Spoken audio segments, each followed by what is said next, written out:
नमस्कार, आप देख रहे हैं मंडी लाइव एडिशन। और जैसा कि बात हुई थी कि ओपेक के फैसले का असर कमोडिटी मार्केट पे डेफिनेटली देखने को मिलेगा, एनर्जी स्पेस पे, क्रूड कीमतों पे देखने को मिलेगा। बिल्कुल वैसे ही हुआ। कल अगर लेटर हाफ पे किसी ने भी तेजी की पोजीशन बनाई होती क्रूड पे तो आज जोरदार रिटर्न्स पे वो बैठा होता। बहुत स्ट्रांगली खरीदारी पिछले 2 दिन में देखने को मिली है, जो 10% ऊपर कल की तुलना में आज तक यहाँ पर क्रूड को ले आई है। आज भी लगभग 1.5% के आसपास की खरीदारी देखने को मिली। लेकिन स्ट्रैटेजी क्या होनी चाहिए, अब नेक्स्ट मूव क्या बनेगा मार्केट से बात करेंगे। सबसे पहले आपको कुछ और कॉल्स बताते हैं जहां पर आज आप खरीदारी या फिर बिकवाली करके चल सकते हैं। पैराडाइम कमोडिटी मानते हैं कि ग्वाड सीड खरीदें। 3240 का स्टॉप लॉस रखकर 3450 तक के टारगेट्स देखने को मिल सकते हैं।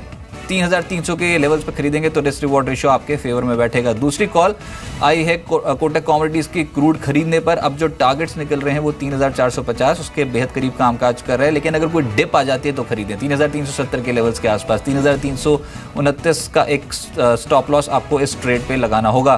पैराडाइम कमोडिटी मानता है सोयाबीन में अच्छी खरीदारी है। इनफैक्ट एग्री स्पेस में ग्वारगम जीरा सोयाबीन में मूव है। आज सोयाबीन में आज 3100 के लेवल पे पोजीशन बनाएं, तेजी की 3061 का एक स्टॉप लॉस रहेगा और 3170 तक के लेवल्स देखने को मिल सकते हैं। तो ये 3 कॉल्स जो आपको अच्छी कमाई का मौका दे सकते हैं। लेकिन फोकस रखते हैं क्रूड पे। फिलहाल 1.5% के आसपास की तेजी है जो क्रूड को बहुत इस समय ले आई है 3430 के लेवल पे। यानी कि निचलों से जो खरीदारी बढ़ी थी अब वो धीरे धीरे और बढ़ती चली जा रही है। इंटरनेशनल भाव भी आज बहुत एक्टिव है। 12 लाख बैरल प्रतिदिन ओपेक मेंबर्स ने के बीच में सहमति बन गई है कि वो अपना प्रोडक्शन कट करेंगे। और अब जो मौजूदा उत्पादन होगा ओपेक की तरफ से वो होगा 3.25 करोड़ बैरल प्रतिदिन का। और 1 जनवरी 2017 से ये कटौती लागू हो जाएगी। एक बड़ा ट्रिगर जो इंटरनेशनल मार्केट से बनता हुआ नजर आया और उसने क्रूड की कीमतों को बहुत सहारा दिया है। सिर्फ ओपेक मेंबर्स ही नहीं, नॉन ओपेक देश भी सहमत हो गए प्रोडक्शन कट करने पर। देखिए, सिर्फ आउटपुट फ्रीज की बात की जा रही थी, यहाँ तो आउटपुट कटौती की बातें शुरू हो गई हैं। तो वो अब एक बहुत सेंटिमेंटल बूस्टर जो है इस पर्टिकुलर मार्केट के लिए बनता हुआ नजर आएगा। ओवर सप्लाई कंसर्न्स को निपटाने की तैयारी है। रशिया, सऊदी अरब, इराक, ईरान सभी सहमत हैं कि क्रूड का जो प्रोडक्शन है वो घटा देना चाहिए। और क्वांटम बहुत हेवी इस बार रखा गया, जो बाजार एंटिसिपेट नहीं कर रहा था। बिल्कुल वो कल अनाउंसमेंट हो गई और उसका इम्पैक्ट आ गया। भाव में तेजी देखने को मिली। कल 9%, आज 1.5% के आसपास की तेजी। शमिक बोस साहब मेरे साथ मौजूद हैं, कमोडिटी एक्सपर्ट। शमिक जी, बहुत शुक्रिया अपना समय जी बिजनेस को देने के लिए। सर, कल आपसे बात हुई थी तब ये कोई स्टेटमेंट नहीं आई थी और एंटिसिपेशन नहीं थी मार्केट में कि ऐसा कोई कटौती का जो अनाउंसमेंट ओपेक मेंबर्स कर देंगे। लेकिन क्या ये जो क्वांटम रखा गया है 12 लाख बैरल प्रतिदिन का, ये आपके अनुमान के मुताबिक है या फिर ये एक बेहतर ट्रिगर क्रूड की मार्केट के लिए बन सकता है? देखिए, बहुत इसमें थोड़ा सा कंफ्यूजन है Rajat, in the sense non OPEC countries का, जैसे रशिया का जो भी 6 लाख बैरल का वो लोग बोल रहा है प्रोडक्शन कट होगा, इसका कंप्लायंस ओपेक कैसे करेगा? ये 12 लाख बैरल का भी कंप्लायंस कैसे होगी? पहले मैंने आज से काफी 10-15 साल पहले हम लोग ने देखा था ये जब 2 मिलियन बैरल्स का प्रोडक्शन कट था, OPEC countries, many countries cheated on their quota and compliance of output cut was difficult. So मेरे ख्याल में ये आउटपुट कट का जो फाइन प्रिंट है इसका कंप्लायंस है और नॉन ओपेक कंट्रीज का एग्रीमेंट है, उसका कंप्लायंस पे एक बहुत बड़ा क्वेश्चन मार्क रहेगी पास्ट परफॉर्मेंस के लिए। तो ये जो आप बोल रहे हैं कि कंप्लायंस इशू है, सर इस पे भी ये जो बात की गई है कि सऊदी अरब घटा देगा 4.86 लाख प्रति बैरल, इराक बोल रहा है 2 लाख बैरल प्रतिदिन से ज़्यादा कटौती करेंगे, ईरान 2 लाख बैरल, और नॉन ओपेक देश भी कुल मिलाकर लगभग 6 लाख बैरल प्रतिदिन की कटौती की बात कर रहे हैं। कमेटी बनाई गई है जो ये देखेगी कि ये जो एक टेबल फॉर्मेट है क्या इसको फॉलो करते हैं देश की नहीं, क्या बाजार इससे संतुष्ट रहेगा और प्राइसेस यहाँ से और तेज हो सकते हैं? देखिए, प्राइसेस तो बाय द रूमर बेसिस में बढ़ सकता है, क्योंकि WTI के लिए $51-52 में जो रेजिस्टेंस है इसको पियर्स करके ऊपर जाएगा 55-56 पे। It could be because of OPEC. आपको डिमांड भी देखने पड़ेगी, डिमांड ग्रोथ कैसे है। अमेरिकन शेल ऑयल प्रोडक्शन जो है वो $55 में वायबल हो जाएगा नया टेक्नोलॉजी के लिए। It will take away market share from Saudi Arabia, Russia may be. And the last thing is that compliance table में फॉर्मूला बना के, कागज में आंकड़ा बना के, ऑफिस में इसका कंप्लायंस एक चीज है, ऑन द ग्राउंड इसका कंप्लायंस दूसरा चीज है। If Venezuela increases its production, Nigeria increases its production, Iran does not keep to its production quota, अगर जो कुछ एक्सपोर्ट्स, कुछ टैंकर लोडिंग इन्होंने किया उसको रिपोर्ट नहीं किया, इसका कंप्लायंस आप मेंटेन के, इसको जानने के लिए जनवरी के 3-4 महीने बाद आपको दिखाई देगा ये ग्लट, सप्लाई ग्लट है या नहीं। लास्ट 1 साल में Russia and Saudi Arabia has ramped up their output hugely to grab market share at the expense of countries like Libya, Iran and Iraq. Today it has to be seen who will adhere to what kind of production cuts and who will comply with these kind of quotas. पर sir ये जो अब इसका देखिए, अब growth concerns तो बता रहे हैं इसमें वर्ल्ड इकोनॉमी में जो हावी है, लेकिन अब इंडियन पर्सपेक्टिव से इसको कैसे देखें? क्या ये बेहतर खबर है या फिर इसका इंपोर्ट बिल पे बहुत नेगेटिव असर पड़ेगा? सरकार इससे कैसे निपटेगी? देखिए ये और ऊपर जाएगी तो तब नेगेटिव असर पड़ेगी, रुपये का ऊपर असर पड़ेगी, मार्केट का ऊपर असर पड़ेगी। But we have to see right now the fear of rising oil prices with a higher import bill coupled with demonetization, these are all deflationary situations. But a higher oil price is also inflationary for the transport sector. But these are all permutations, combinations which will work out over the next quarter from January onwards, which we will have to see. Rajat, in advance we can say stronger oil prices is negative rupee and may feed into inflation, transportation inflation. But लेकिन जहाँ पे deflationary, recessionary trend है because of demonetization, उधर में inflation उतना बड़ा problem नहीं आएगी। चलिए सर, बहुत शुक्रिया आपका मेरे साथ जुड़ने के लिए और इस अहम दिन हमसे बात करने के लिए। शुक्रिया। मेरे साथ नरेंद्र तनेजा साहब जुड़े हैं, एनर्जी एक्सपर्ट हैं, बिरेन वकील साहब जुड़े हैं, सीईओ पैराडाइम कमोडिटीज के, फयाज उदानी एवीपी कोटक कमोडिटी के, सबसे बड़ा पैनल मौजूद है जी बिजनेस पे। तनेजा साहब बहुत शुक्रिया आपका हमारे साथ जुड़ने के लिए। ये जो अब उत्पादन कटौती की बात ओपेक ने कह दी, एक तो पहले ये बताएं कि क्या ये एंटिसिपेटेड थी? क्योंकि जिस तरीके की प्राइस मूवमेंट्स हमने देखी हैं पिछले 2 ट्रेडिंग सेशन से, उससे तो यही लगता है कि ये बिल्कुल एंटिसिपेशन नहीं था कि ओपेक इतनी बड़ी कटौती का ऐलान कर देगा। आपका फर्स्ट टेक इस पे क्या है? नहीं, मैं ये नहीं कहूँगा कि ये एक्सपेक्टेड था। इस बात की उम्मीद नहीं थी कि सहमति हो पाएगी क्योंकि आपस में डिफरेंसेस काफ़ी सीरियस थे। लेकिन सऊदी अरब ने इस बात को स्वीकार कर लिया कि ईरान अपना उत्पादन ना घटाए, सऊदी अरब राजी हो गया, जिसकी उम्मीद नहीं थी। रशिया जो कि कहता था हम जो ऐसे दूर रहेंगे और हम देखेंगे कि आपका डिसीजन पहले क्या होता है, उसके बाद फैसला करें। उसके बाद रशिया ने ये कहा कि अपना जो प्रोडक्शन है वो रिडक्शन के लिए वो भी राजी हो गए। तो कुल मिलाकर के जो हुआ है ये अपने में इस बात का बिल्कुल संकेत देता है कि कहीं ना कहीं अब ओपेक हो या नॉन ओपेक, जितने तेल उत्पादक देश है अमेरिका को छोड़ करके, बाकी लोग जो है वो ये चाहते हैं कि तेल की कीमतें ऊपर जाएं, क्योंकि उसकी वजह सबसे बड़ी यह है, उनको लगता है कि ये वो समय है कि जब इनके पास कोई विकल्प नहीं है। अभी तक ओपेक एक दिशा में जाती थी, रशिया का अलग दिशा होती थी, लेकिन अब इन सबको ये लग गया है कि तेल की कीमतें अगर कम रहती हैं तो इन देशों की अर्थव्यवस्था जो है, जो काफ़ी नाजुक है, वो और चरमरा जाएगी। खासतौर से रूस की, सऊदी अरब की और वेनेजुएला की अर्थव्यवस्था तो बहुत ही ख़राब है, और ईरान को भी पैसे चाहिए क्योंकि उनको पुनः निर्माण करना है। तो कुल मिला के इस बात का डर कि अगर तेल की कीमतें ऊपर नहीं जाती और नीचे की तरफ जाती हैं तो हम सबकी अर्थव्यवस्था जो है ख़राब होगी,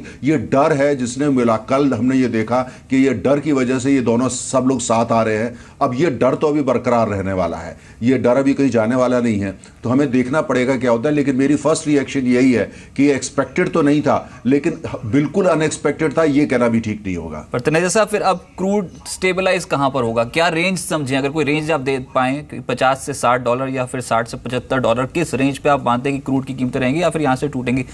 यहाँ पर अब शॉर्ट टर्म पर्सपेक्टिव से या मिड टर्म पर्सपेक्टिव से कहाँ के प्राइसेस देखते हैं? देखिए, जो कल जो कुछ भी हुआ उसका नेतृत्व जो है वो सऊदी अरब के ऑयल मिनिस्टर खालिद अल फाले ने किया। उन्होंने किया।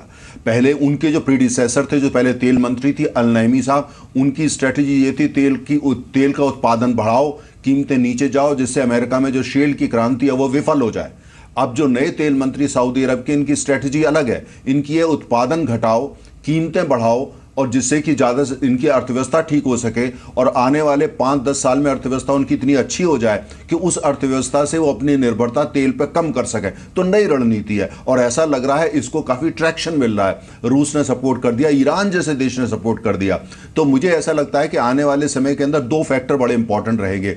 एक तो ये देखना पड़ेगा ये इनकी एकता कहाँ तक जाती है। अभी ये एकता ऐसे है कि ये एक गुट है, एक गुट है जो एक तरह से एवरेज चढ़ने की कोशिश कर रहा है। हाथ अभी तो इनके मिले हुए हैं, लेकिन अभी पूरी हाथ इनके मजबूत नहीं है। क्या ये एकता बरकरार रहेगी? अगर एकता बरकरार रहती है तो 2017 के अंदर हम ये देखेंगे तेल की कीमतें कहीं ना कहीं जो है वो $60 और $55 के बीच में स्टेबलाइज होंगी।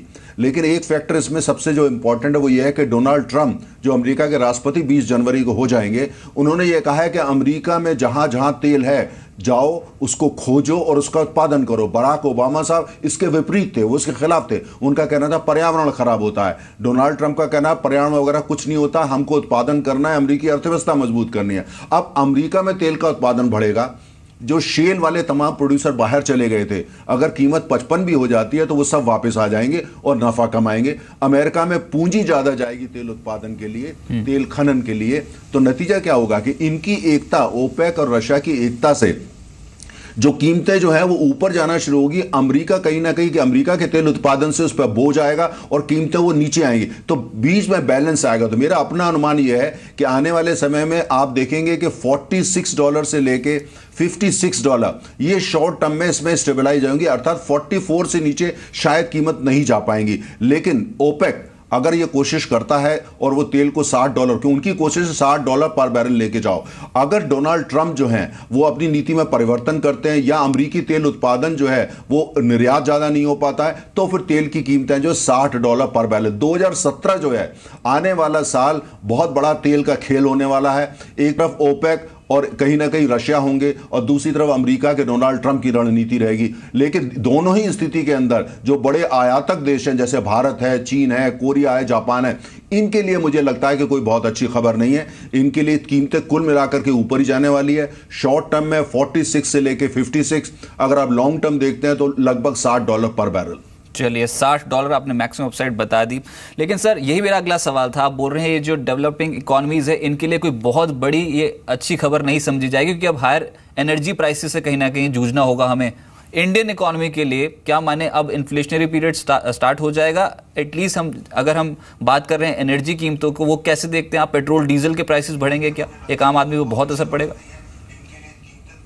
देखिए, जो जितने भी बड़े बड़े आयातक देश हैं, जापान की स्थिति ठीक है, चीन की अर्थव्यवस्था ज़्यादा ठीक है, साउथ कोरिया की भी ठीक है, लेकिन जो आज तेल की कीमत भारत में जिस हिसाब से कंजम्पशन बढ़ रहा है, पेट्रोलियम प्रोडक्ट्स, पेट्रोल, डीजल और एलपीजी, इनका भारत में कंजम्पशन 11% बढ़ा पिछले 12 महीने के अंदर। तो कुल मिलाकर के जो डिमांड है पूरी दुनिया के तेल की, उसको ड्राइव कोई देश मार्केट कर रही है तो वो भारत है आज की तारीख में। अगर भारत में हम ये डिमांड इसी तरीके से बढ़ती रहती है और उधर तेल की कीमतें बढ़ती हैं, तो कहीं ना कहीं जो है हम ये देखेंगे तेल की कीमत, चाहे वो पेट्रोल हो या डीजल हो या कैरोसिन हो या टर्बाइन फ्यूल हो या एलपीजी हो, उन सब की कीमत ऊपर जाएंगी। लेकिन मेरा जहां तक अंदाजा है कि भारत सरकार ने, वर्तमान सरकार ने कहीं ना कहीं ये उनका जो गणित है, कैलकुलेशन है, वो $60 को लेकर के पहले से ही है। अर्थात यह है कि भारतीय अर्थव्यवस्था $60 पर बैरल को लेकर के काफी हद तक पहले से तैयार है। तो अगर $60 और $50 के बीच में तेल की कीमतें रहती है, उपभोक्ता के लिए तो कीमत बढ़ेगी, पेट्रोल डीजल रिटेलर के लिए बढ़ेगी, लेकिन पूरी अर्थव्यवस्था उसको आसानी से अब्सॉर्ब कर लेगी। अगर $60 से ऊपर जाती है, अगर डोनाल्ड ट्रंप साहब जो हैं वो अपने वायदा नहीं रख पाते हैं और अमेरिका में तेल का उत्पादन नहीं बढ़ता है, तो फिर जो है ये इनको शय मिलेगी और ओपेक और रशिया मिलकर तेल की कीमतें जो 60 का जो एक बैरियर है उसको क्रॉस करने का प्रयास करेंगे। और अगर ये करेंगे तो सफल भी हो सकते हैं, क्योंकि अमेरिका में जो तेल का उत्पादन है वो ऐसा नहीं कि एकदम बढ़ जाएगा। डोनाल्ड ट्रंप साहब अपनी नई नीति लेके आते हैं तो कुल मिला के असमंजस बना रहेगा। भारत जैसे देश को तैयार रहना पड़ेगा। $60 के नीचे ही रहने वाली है, लेकिन 60 से ऊपर जा सकती है। कहीं जियोपॉलिटिकल ट्रिगर हो गया, कहीं पे जो है डिमांड बढ़ गई, ऐसा कोई फैक्टर आता है। लेकिन अभी जो मुझे लगता है कि $60 से ऊपर नहीं जाएंगी, भारत में चिंता का विषय नहीं है। लेकिन पेट्रोल डीजल की कीमतें जो हैं आने वाले समय में वो बढ़ सकती हैं, और जो कुल मिलाकर के पेट्रोल से रिलेटेड या क्रूड ऑयल से रिलेटेड जितने भी उद्योग हैं उनकी कीमत बढ़ सकती हैं। जो अपस्ट्रीम कंपनियां जो तेल का उत्पादन करती हैं, जैसे ONGC है, केन है, इनको बड़ा नफा होने वाला है, इनको फायदा होगा। जो बड़े बड़े रिफाइनर है उनके GRM बढ़ेंगे, क्योंकि तेल की जब भी कच्चे तेल की कीमत बढ़ती है GRM बढ़ता है, तो उनको भी फायदा होने वाला है। तो कहीं ना कहीं जो तेल के उत्पादक भारत में और ये प्रोडक्शन करने वाले और रिफाइनर, इनको फायदा, लेकिन कहीं ना कहीं आम उपभोक्ता जो है वो दबाव में रहने वाला है। बहुत शुक्रिया तनेजा साहब आपका हमारे साथ जुड़ने के लिए और ऐसे मौके पे जी बिजनेस को समय देने के लिए और बताने के लिए कि अब भविष्य कैसा रह सकता है। इंडियन इकोनॉमी का जो भविष्य है वो, क्योंकि बहुत ज़्यादा ऑयल डिपेंडेंट है, हम इंपोर्ट करते हैं, तो कहीं ना कहीं जो ओपेक का जो बयान था, जो स्टेटमेंट्स थी, जो अनाउंसमेंट थी, उसका डेफिनेटली असर इंडियन इकोनॉमी पर पड़ता हुआ नजर आएगा। पर जो रेंज दी गई है तनेजा साहब की ओर से वो है $46 से $56 शॉर्ट टर्म पर्सपेक्टिव से। कोई जियोपॉलिटिकल रिस्क अगर बढ़ गया तो हो सकता है $60 तक पहुंच जाए। इसके ऊपर फिलहाल तो निकलने की यहाँ पर संभावना बहुत कम बताई जा रही है, लेकिन सरकार को तय रहना होगा कि कब हाई इन्फ्लेशनरी पीरियड में पहुंच जाएंगे एनर्जी प्राइसेस को लेकर।